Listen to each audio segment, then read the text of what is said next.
السلام عليكم ورحمة الله وبركاته. أعوذ بالله من الشيطان الرجيم. بسم الله الرحمن الرحيم.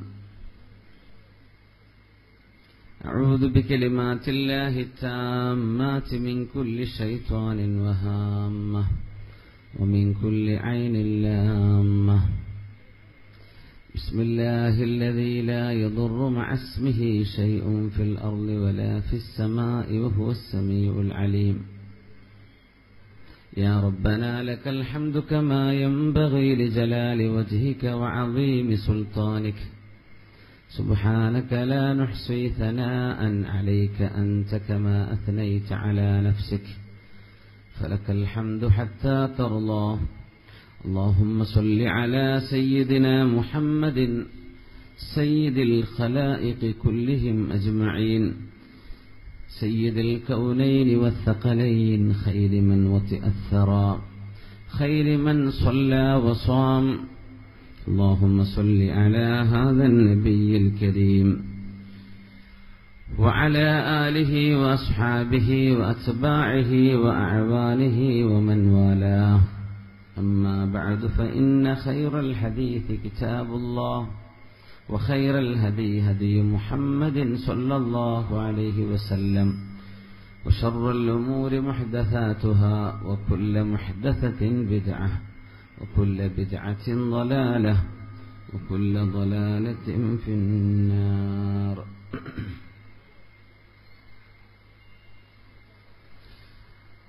أعوذ بالله من الشيطان الرجيم.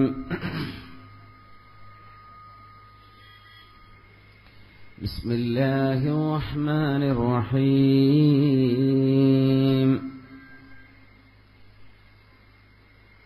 إن في خلق السماوات والأرض واختلاف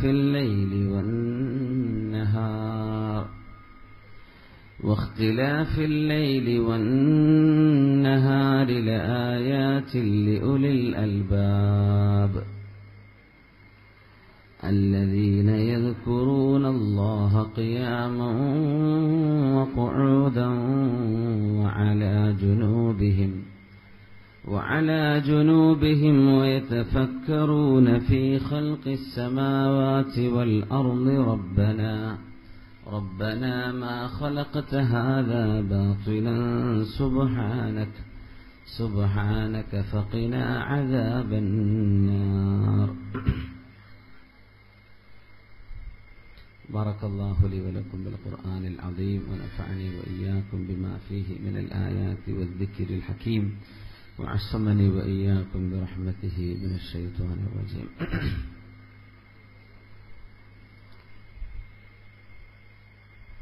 കാസർഗോഡ് ജില്ലാ SKSSF സംഘടിപ്പിക്കുന്ന വിശുദ്ധ റമദാൻ പ്രഭാഷണവും മജ്ലിസുൻ നൂറും തുടക്കം കുറിക്കുന്ന വേദിയാണിത്. ഈ മഹത്തായ പരിപാടിയുടെ ഉദ്ഘാടനം നിർവഹിച്ച കാസർഗോഡ് ജില്ലാ ജമിയത്തുൽ ഉലമയുടെ പ്രസിഡന്റും സമസ്ത കേരള ജമിയത്തുൽ ഉലമയുടെ കേന്ദ്ര മുഷാവർ അംഗവും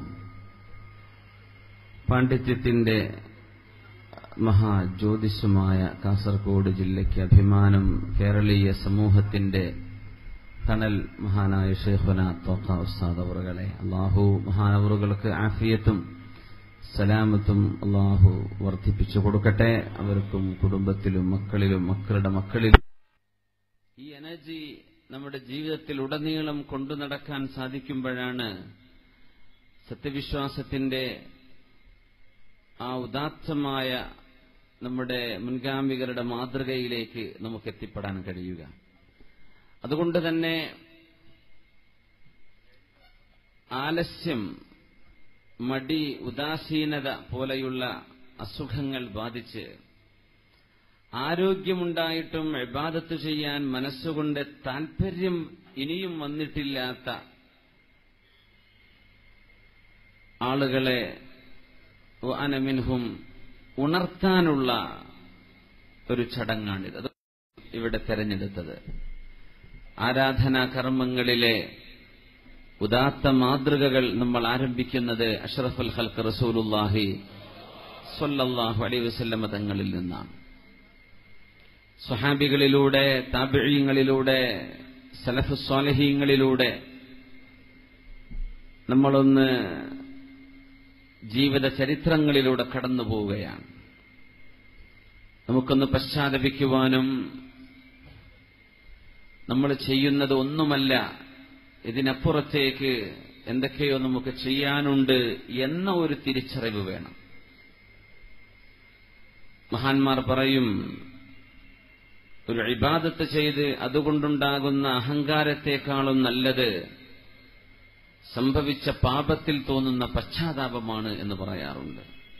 ചെയ്തുപോയ തെറ്റിനെ ഓർത്ത് കാലം മുഴുവനും കരഞ്ഞ് കണ്ണുനീർ വാർത്ത് സങ്കടപ്പെടുന്നതാവാം ഒരുപക്ഷെ. അതാണ്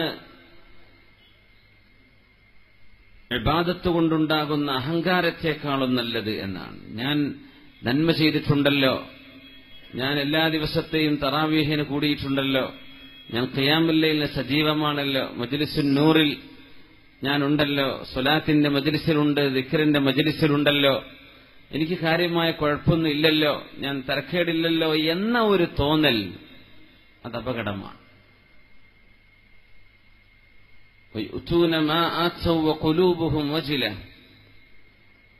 സത്യവിശ്വാസികൾ ദാനം ചെയ്യുമ്പോൾ പോലും പേടിച്ചുകൊണ്ടാണ് ദാനം ചെയ്യുന്നത്. അയ്യുതഖബ്ബല മിൻഹും എന്നാണ് ഇവിടെ അർത്ഥം. ഞാൻ കൊടുക്കുന്ന ദാനം അള്ളാഹു സ്വീകരിക്കുമോ എന്ന് പേടിച്ചുകൊണ്ടാണ് സത്യവിശ്വാസി ദാനം ചെയ്യേണ്ടത്. ഇനിയിപ്പോ നമ്മുടെ ഈ പരിപാടിയുടെ സഹായത്തിന് നിങ്ങളോട് എന്തെങ്കിലും ഒരു സ്വതക്ക ചോദിച്ചുകൊണ്ടോ അല്ല ബക്കറ്റൊക്കെ വരികയാണെങ്കിൽ, ഞാൻ ഈ കൊടുക്കണത് അള്ളാഹ് സ്വീകരിക്കുമോ പടച്ചോനെ, പേടിച്ചിട്ടാ കൊടുക്കുകയാണ്, അള്ളാഹ് സ്വീകരിക്കുമോ? അങ്ങനെയാണ് നമ്മൾ കൊടുക്കേണ്ടതെന്ന്.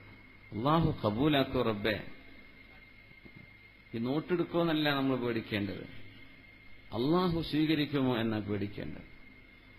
പടച്ചതമ്പുരാൻ കബൂലാക്കുമോ, പേടിച്ചുകൊണ്ടാ കൊടുക്കുകയാണ്. അത്രയും ഇബാദത്ത് ചെയ്യുമ്പോൾ നമ്മൾ ആ ഒരു സൂക്ഷ്മതയിലേക്ക് നമുക്ക് ഉയരാൻ കഴിയണം. ഇബാദത്തിന്റെ മാധുര്യം, മനുഷ്യനായി ജീവിക്കുന്നത്, മനസ്സമാധാനം ലഭിക്കുന്നത് അള്ളാഹുവിന്റെ മുമ്പിൽ തലകുനിക്കുമ്പോഴാണ്.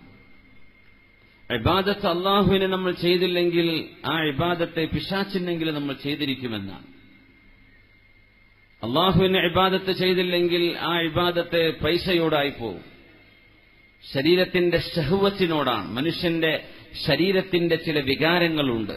അത് ചിലർക്ക് മദ്യമാവാം, ചിലർക്ക് ലഹരി അതുപോലെയുള്ള സാധനങ്ങൾ, ചിലർക്ക് വ്യഭിചാരമാവാം, മറ്റു ചിലർക്ക് ഹറാമിന്റെ സമ്പാദ്യമാവാം. നമ്മൾ അള്ളാഹുവിന് കൊടുക്കേണ്ട വിധേയത്വം പടച്ചതമ്പുരാന് കൊടുത്തില്ലേ, അത് മറ്റൊരു വഴിക്ക് പോയി പോകുമെന്നാണ്. അതുകൊണ്ടത് അള്ളാഹുവിലേക്ക് ഡൈവേർട്ട് ചെയ്യാൻ കഴിയുമ്പോഴാണ് നമ്മൾ മനസ്സമാധാനം ഉണ്ടാകുന്നത്. ഇപ്പോഴാണ് മനസ്സമാധാനം ഉണ്ടാവുക. സ്വീഡനിൽ താമസിക്കുന്ന തന്റെ ഒരു കൂട്ടുകാരന്, ബന്ധുവായ ഒരു കൂട്ടുകാരനെ കാണാൻ ചെന്ന ഒരു മുസ്ലിം ചെറുപ്പക്കാരൻ,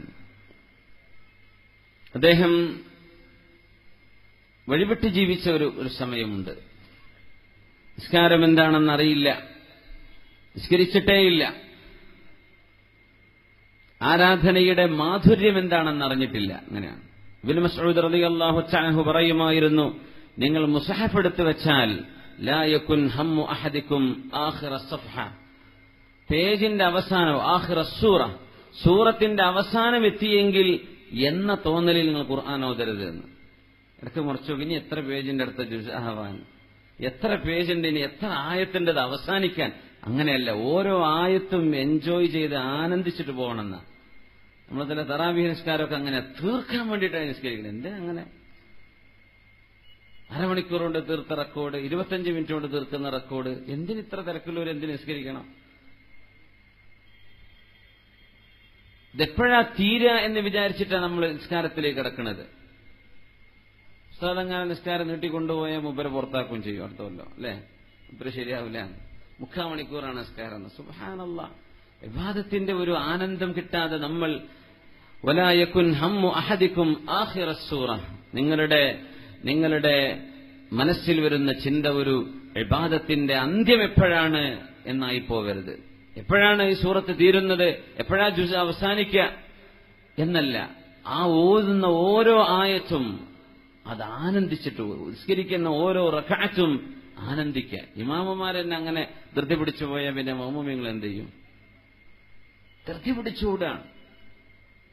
ഏറ്റവും ചെറിയ സൂറത്തുകൾ നമ്മൾ ഓതുന്നത് അത് സ്പീഡില്, അതന്നെ ഒരു തർത്തീലിൽ ഉറത്തിൽ ഖുർആനെ തർത്തീല, അത് മനോഹരമായി ഒരു എന്ത് റാഹത്തുണ്ടാവും. ഖുർആൻ ഇറങ്ങിയ മാസല്ലേ, അത് പടപടാന്ന് വെച്ചിട്ട് ഓതുകയാണ്. സുബ്ഹാനല്ലാഹ്. ഞങ്ങൾ ഇന്നലെ ഒരു തറാവീഹിന് വഴിയിൽ കൂടി നമ്മുടെ ഹൈവേയില് എന്തൊരു ധൃതി പിടിച്ചു പോകുന്ന റബ്ബേ. റുക്കുവിലെത്തുമ്പോഴേക്ക് ഇമാം പൊന്തിക്കഴിഞ്ഞു, സുജൂദിലെത്തിയപ്പോഴേക്ക് ഇമാം തലപൊക്കി. എത്ര പെട്ടെന്നാണ്, എന്തിനിത്ര ധൃതി പിടിക്കുന്നു? ഇബാദത്തിന്റെ ഒരു മാധുര്യമുണ്ട്. ഈ ചെറുപ്പക്കാരൻ തന്റെ ഉമ്മയോട് സമ്മതം ചോദിച്ച് അദ്ദേഹം പോവുകയാണ്. സ്വീഡനിലെത്തി. അവിടെ എത്തിയത് ഇബാദത്ത് ചെയ്യാൻ വേണ്ടി പോയതല്ല, പക്ഷെ ചില മാറ്റങ്ങളുണ്ടാകും. അറബ് രാജ്യത്തെ ഒരു സ്പോർട്സ് മന്ത്രി തന്റെ മകനെ UK അവിടുത്തെ പ്രഗത്ഭ യൂണിവേഴ്സിറ്റിയിൽ പഠിക്കാൻ വിടുന്നു. അവിടുത്തെ നല്ല പ്രഗത്ഭനായ ഒരു സ്പോർട്സ്മാനായിട്ട് തിരിച്ചു വരണം എന്നുദ്ദേശിച്ചുകൊണ്ട് പറഞ്ഞയച്ചതാ. പക്ഷേ നമ്മൾ വിചാരിക്കുന്ന പോലെയാവില്ല.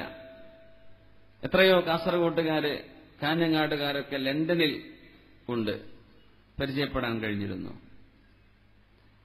നമ്മൾ വിചാരിക്കും അവിടെ ചെന്നോലൊക്കെ വഴിതെറ്റി കാണുന്നു. അങ്ങനെ വിചാരിച്ചുകൂടാ. ഇതിനേക്കാൾ ഈമാനുള്ള ആളുകൾ അവിടെ ഉണ്ട്.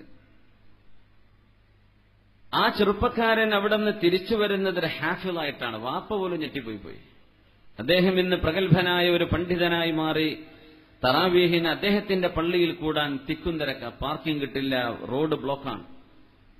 വാപ്പ പറഞ്ഞത് സ്പോർട്സ് പഠിക്കാൻ വേണ്ടിയാ, മകൻ പഠിച്ചത് ദീനാണ്. അള്ളാഹു ഒരു പക്ഷേ വാതിൽ തുറന്നു കൊടുക്കുന്നത് എങ്ങനെയെന്ന് പറയാൻ പറ്റൂല. സ്വീഡനിൽ ചെറുപ്പക്കാരനെത്തി. സുബഹി നിസ്കരിക്കണ നേരത്തെ ജ്യേഷ്ഠൻ വിളിച്ചു. ബന്ധുവായ ജ്യേഷ്ഠൻ, നേരെ ജ്യേഷ്ഠനല്ല, അഖുൻ ഷഖീഖല്ല, ബന്ധുവായ. അപ്പം പറഞ്ഞു, ഞാൻ നിസ്കരിക്കുന്നില്ല, ഞാൻ നിസ്കരിക്കാൻ വേണ്ടി വന്നതുമല്ല, അങ്ങനെയാണെങ്കിൽ ഞാൻ വേറെ എവിടെയും പോകില്ലേ, സ്വീഡനിൽ വന്ന് അതിനല്ല എന്ന് പറഞ്ഞു. സ്വീഡൻ വലിയ ഫ്രീഡുള്ള രാജ്യമാണ്. അള്ളാഹു നമ്മുടെ പ്രവർത്തകന്മാരൊക്കെ, അള്ളാഹു നമ്മുടെ ഒരുപാട് മുഹബ്ബീങ്ങൾ എല്ലാ രാജ്യങ്ങളിലുമുണ്ട്. അവരൊക്കെ നമ്മളെല്ലാവരും അള്ളാഹു ഫിത്നകളിൽ നിന്നൊക്കെ കാത്തുരക്ഷിക്കട്ടെ. പിശാച് എപ്പോഴാണ് കൽബിൽ കയറിക്കൂടെന്ന് പറയാൻ പറ്റൂലല്ലോ. നീ നിസ്കരിക്കുന്നില്ലേ? എനിക്ക് ആ ഏർപ്പാടല്ല, നിങ്ങൾ വയ്ക്കുമെന്ന് പറഞ്ഞു. അപ്പൊ തന്റെ ഈ ബന്ധുവിന്റെ ഒരു സുഹൃത്ത് റൂമിലേക്ക് വന്നിട്ട് പറഞ്ഞു, പിന്നെ നീ ഇത്രയും കാലം നിസ്കാരത്തിന്റെ രസം എന്താന്ന് അറിഞ്ഞിട്ടില്ലല്ലോ, അതൊന്ന് ടേസ്റ്റ് ചെയ്ത് നോക്ക് ഒറ്റത്തവണ. പിന്നെ വേണ്ട, നിനക്ക് എല്ലാം ടേസ്റ്റ് ചെയ്തില്ലേ, കൂട്ടത്തിൽ ഇതിനൊരു രസമുണ്ടോ എന്ന് നോക്ക്, നീ വാ. അങ്ങനെ അവൻ അശുദ്ധിയിൽ നിന്നൊക്കെ ശുദ്ധിയായി ഉളുവെടുത്ത് നിസ്കരിക്കാൻ വേണ്ടി ചെന്ന്. ജീവിതത്തിൽ ആദ്യത്തെ നിസ്കാരമാണ്. ഞാൻ പറയാം, ഇത്രയും കാലം കള്ളുകുടിച്ചിട്ടും അന്യ ഗേൾഫ്രണ്ട്സിന്റെ കൂടെയും മറ്റൊക്കെ മതിമറന്ന് ജീവിച്ചിട്ട് കിട്ടാത്ത ഒരു ആനന്ദം അല്ലാഹുവേ ഒരു നിസ്കാരത്തിന്റെ ഒരു സുജൂദിൽ എനിക്ക് ലഭിക്കുകയുണ്ടായി. പിന്നെ ആ ചെറുപ്പക്കാരൻ നിസ്കാരം നിർത്തിയിട്ടില്ല. നേരെ തന്റെ രാജ്യത്തേക്ക് തിരിച്ചു വന്നു. ഉമ്മയോട് പറഞ്ഞു, ഉമ്മ, ഞാൻ അള്ളാഹുവിന്റെ ഇബാദത്തിന് വേണ്ടി പോവാൻ, എന്നെ വിട്ടുതരണം, ഞാൻ പോവാൻ. ഉമ്മ പറഞ്ഞു, മോനെ, നീ തെറ്റ് ചെയ്യാൻ വേണ്ടി പോയതായിരുന്നല്ലോ, ഇബാദത്തിന് വേണ്ടിയാണ്, ധൈര്യമായിട്ട് പോയിക്കും മോനെ, ഉമ്മയുടെ പ്രാർത്ഥന കൂടെയുണ്ട്. ആ ചെറുപ്പക്കാരൻ ഒരു അപകടത്തിൽ, ഒരു റോക്കറ്റ് ആക്രമണത്തിൽ മരിക്കുകയാണ് ഉണ്ടായത്. എവിടെന്നാണ് ഹിദായത്തിന്റെ വഴി തുറക്കുന്നത് എന്ന് മനസ്സിലാക്കാൻ കഴിയില്ല. صلوا على النبي محمد وآله. اللهم صل على سيدنا محمد وعلى آل سيدنا محمد وبارك وسلم عليه. اللهم صل على سيدنا محمد وعلى آل سيدنا محمد وبارك وسلم عليه. ഒരുപാട് സ്വലാത്ത് നമ്മുടെ ഹബീബിന്റെ ഹളറത്തിലേക്ക് എത്തും. അള്ളാഹു എത്തിച്ചു കൊടുക്കട്ടെ, അവിടുത്തെ അള്ളാഹു സന്തോഷിപ്പിക്കട്ടെ.